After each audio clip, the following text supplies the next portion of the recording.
The little boy clutched a worn teddy bear and whispered, "Mommy cries when I sleep." The handyman fixing their fence paused, the words hitting harder than any hammer. He came to mend wood, not hearts. But as he looked at the tired woman on the porch and the boy who still believed in heroes, he realized, some things were never meant to stay broken. Before we dive in, drop a comment with where you're watching from, and don't forget to subscribe for more stories like this. Let's begin. Ryan Mitchell parked his old pickup beside a mansion that screamed wealth, trimmed hedges, a marble porch, silence heavy enough to echo. He grabbed his toolbox, already bracing for another client who treated handymen like wallpaper. The woman who opened the door wasn't what he expected. Grace Holloway looked polished but drained, her voice quiet. Backyard. East fence. It's falling apart. No greeting, no smile, just exhaustion wrapped in grace. Out back, a little boy sat under a maple tree, hugging a threadbare teddy bear. "Morning, buddy," Ryan said. The boy didn't answer, just whispered to the toy, "Mommy cries when I sleep." Ryan's hammer paused midair. He didn't ask questions, just looked at the sagging treehouse nearby and said, "Tell you what, I'll fix that too." On the house. Every kid deserves a safe place to climb. From the kitchen window, Grace called, "You don't have to do that." "I know," Ryan replied. "But I want to." The next morning, he returned. The boy, Caleb, ran out barefoot, holding a plastic hammer like it mattered. Grace stood in the doorway, hesitant but softer. By sundown, new boards hugged the tree like steady hands. Caleb climbed higher than he had in months, laughing, a sound Grace hadn't heard in ages. Ryan packed his tools, feeling lighter than usual, until a silver SUV rolled up. A man in a tailored suit stepped out, smirking. "Derek Holloway," he said, extending his hand. "Grace's husband. Or ex, depends who you ask." He looked Ryan up and down. "We stick to professionals here." And just like that, Ryan realized, this fence wasn't the only thing broken. Derek's handshake was hard enough to bruise. "Next time, call ahead," he said, eyes flicking to Ryan's work boots like they carried disease. "Grace tends to invite strays." Grace stepped forward, her jaw tight. "Derek, you don't live here anymore." "Not yet," he said smoothly. "But the court might fix that." Caleb peeked from behind Ryan's leg, clutching his teddy bear. The kid's fear said everything. Ryan stood his ground, calm but solid. "The fence is fixed. Treehouse too. Both safe now." "Not your concern," Derek snapped, before turning to Grace. "You think a handyman in your backyard looks good to a custody judge? Keep this up and you'll lose him." Grace's shoulders trembled as Derek's SUV rolled away. She whispered, "He's filing again. Says I'm unfit. That I'm unstable." Ryan gathered his tools, voice low. "You're not unfit. You're tired. There's a difference." That night, Grace brought out lemonade, awkwardly, like someone unused to being kind to herself. They sat on the porch while Caleb slept upstairs. She told Ryan about the company she built from nothing, about the husband who took credit for it, then walked out when she wouldn't step down. Ryan listened, saying little. Finally, Grace asked, "Why do you help people you don't know?"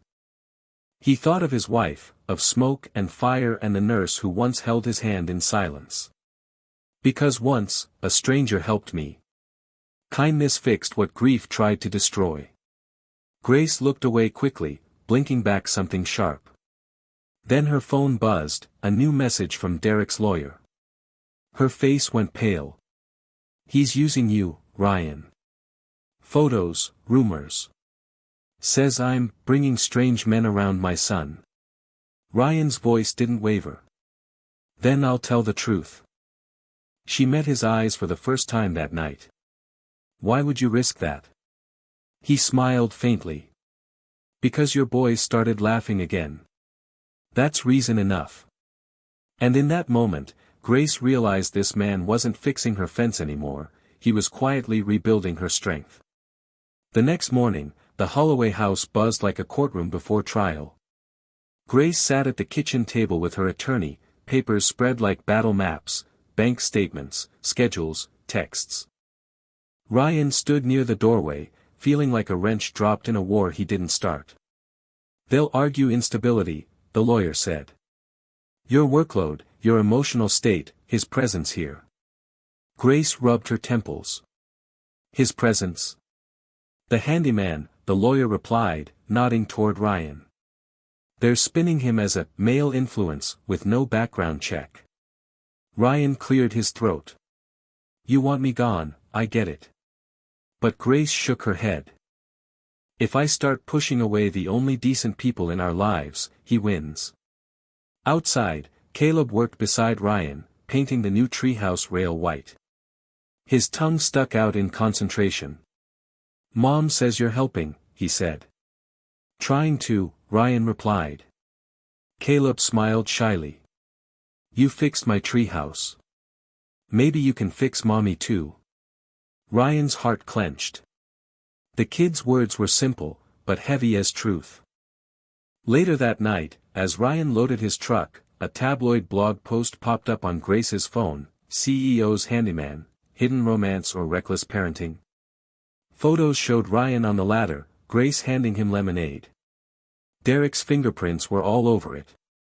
Grace stormed outside, shaking. "He's trying to humiliate me in public now." Ryan met her eyes. "Then don't let him win."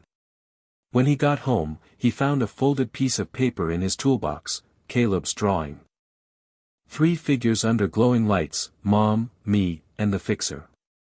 Ryan sat in the driver's seat, staring at the paper. He'd lost a family once. Maybe, just maybe, he'd found the reason to fight for one again. Morning light spilled through the maple branches as Ryan replaced the last warped picket. Caleb sat cross-legged in the grass, watching closely. "Do fences keep bad people out," he asked, "or good people in?" Ryan smiled faintly. "Depends on who builds them, kid." Inside, Grace shuffled through papers, eyes rimmed red. "His lawyer wants every email, every flight I've taken. He's calling me an absentee mother."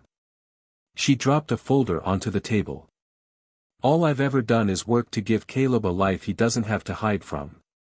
Ryan leaned against the counter. "You can't prove love on paper, Grace. But anyone who's met that boy already knows." She looked up sharply, surprised by the calm in his voice. "You're not afraid of him, are you?" "I've met worse storms," he said simply. That evening, Ryan grilled burgers in the backyard while Caleb chased fireflies with a jar. Grace joined them, finally smiling, barefoot on the grass. "It's been a long time since this house sounded like a home," she said. Ryan flipped a burger. "Then let's keep it that way." But the peace didn't last. Grace's phone rang, her lawyer again. She listened, face pale. "They're calling you as a witness," she whispered. "Derek's attorney plans to paint you as someone who took advantage of me." Ryan didn't flinch. "Let him try." She turned to him, tears trembling. "If this goes wrong, I could lose everything: my company, my son, my reputation." Ryan wiped his hands on his jeans. "You won't lose him. Not while I'm standing here." That night, Caleb tugged Ryan's sleeve. "Will you come to court? Sit behind us." Ryan knelt to his level. "I'll be right there, buddy. I promise." As Grace watched them, something in her heart shifted, a feeling she hadn't allowed in years. Hope. But across town, Derek Holloway poured himself another drink and smiled. He thought he'd already won. The courthouse smelled of cold coffee and nerves. Grace sat at the plaintiff's table, her polished blazer doing little to hide the tremor in her hands. Caleb waited outside with her assistant, tracing circles on the floor with his shoe. Across the aisle, Derek Holloway looked like a man auditioning for sainthood: crisp suit, clean smirk, the kind that practiced in mirrors. His lawyer rose first. "Your Honor, my client only seeks stability for his child. Ms. Holloway's emotional volatility, and her relationship with an unverified handyman, suggest an unsafe environment." Ryan sat behind Grace, jaw tight. Every word landed like a hammer blow. Then it was Grace's turn. Her voice wavered at first but steadied as she spoke of sleepless nights, missed birthdays she regretted, and building a company to make her son proud. "I'm not perfect," she said, "but I show up, every single day." Derek's lawyer stood again. "You claim stability, yet you invited a stranger into your home. Mr. Mitchell, is it?" Ryan rose slowly. The courtroom hushed. "Yes, ma'am," he said, voice calm. "I fix things, fences, wiring, sometimes hearts, if they let me. I never took a dollar I didn't earn. I helped a boy remember how to laugh. If that makes me a risk, then I'll take the sentence gladly." Silence. Even the judge's pen froze mid-note. Grace looked over her shoulder, eyes glassy but proud. Derek scoffed. "You expect the court to believe this saint act?" The judge held up a hand. "Enough.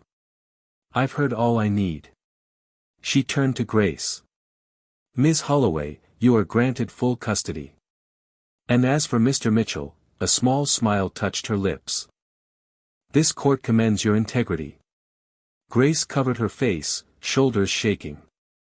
Outside, Caleb burst through the doors and leapt into Ryan's arms. "You're my real dad now," he whispered. And for the first time in years, Ryan didn't feel like a man fixing other people's homes, he felt like he'd finally found his own. Weeks passed. The Holloway house no longer echoed, it breathed. Laughter spilled from the backyard where Caleb's rebuilt treehouse stood proud beneath the maple. String lights glowed overhead, swaying in the soft summer breeze. Ryan flipped a switch on the porch, testing the wiring he'd redone. Grace appeared behind him with 2 glasses of lemonade. "Everything you touch seems to work again," she said, half teasing, half grateful. He smiled. "Guess I got tired of watching things fall apart." They sat on the steps, watching Caleb draw chalk rockets across the patio. Grace's eyes softened. "You know, after the divorce, I promised myself I'd never depend on anyone again. It felt safer that way." Ryan took a sip. "Safe isn't the same as living." She turned toward him. "Do you ever think about starting over?" "All the time," he said quietly. "But I figured second chances were for other people." Grace reached over, her fingers brushing his, tentative, but steady. "Maybe they're for people who earn them." He looked at her, really looked. The exhaustion that once weighed her down was replaced by something gentler, lighter. "You already did," he said. "You just didn't know it." Caleb's laughter drifted through the air. "Mom! Ryan! Come see." He stood proudly in front of the treehouse, a new sign nailed to the post, "Home." Grace blinked back tears. "He wrote it himself," she whispered. Ryan felt his throat tighten. "Then he gets it better than we do." As the night deepened, fireflies blinked between the fences Ryan had rebuilt. Grace leaned her head on his shoulder, the world finally quiet. "Funny," Ryan murmured. "I came here to fix a fence." Grace smiled softly. "And ended up building a family." The string lights flickered once, then glowed steady, like the beginning of something that might just last. Autumn came early that year. The maple leaves turned gold, drifting over the backyard like soft applause. Ryan leaned against the newly painted fence, coffee steaming in his hand, watching Caleb chase the wind with his toy plane. Inside, Grace was on a call, not a corporate one this time, but with a local charity. She was donating a portion of her company's profits to build safe play areas for single parents and their kids. When she hung up, she caught Ryan's gaze through the window and smiled, the kind of smile that said we made it. Later that evening, they ate dinner on the porch. Caleb sat between them, talking a mile a minute about his next treehouse project, one with lights, maybe even a pulley system. Grace laughed, the sound soft and easy. "You've changed us, you know," she said to Ryan after Caleb ran inside for dessert. "Not with money or miracles. Just by showing up." Ryan looked down, embarrassed. "Sometimes showing up's the hardest part." Grace reached across the table and placed her hand on his. "And sometimes it's everything." A comfortable silence followed. The world around them glowed warm, the fence, the treehouse, the lights that Ryan had strung months ago. Everything he'd touched had mended. Even hearts. When Caleb returned, he handed Ryan a folded paper. Inside was a crayon drawing, 3 stick figures under a sign that said, "Family." Ryan's voice caught. "You sure you got the names right, kid?" Caleb grinned. "Yeah. Mom, me, and Dad." Grace's hand found his again. The night hummed with quiet peace, not the absence of noise, but the kind that only comes after long storms. The camera of life pulled back, from the porch, to the house, to the glowing fence under the moonlight. Ryan had arrived a stranger with a hammer. He stayed as proof that kindness can rebuild anything, even the human heart. Thanks for watching, like and subscribe for more stories that stay with you.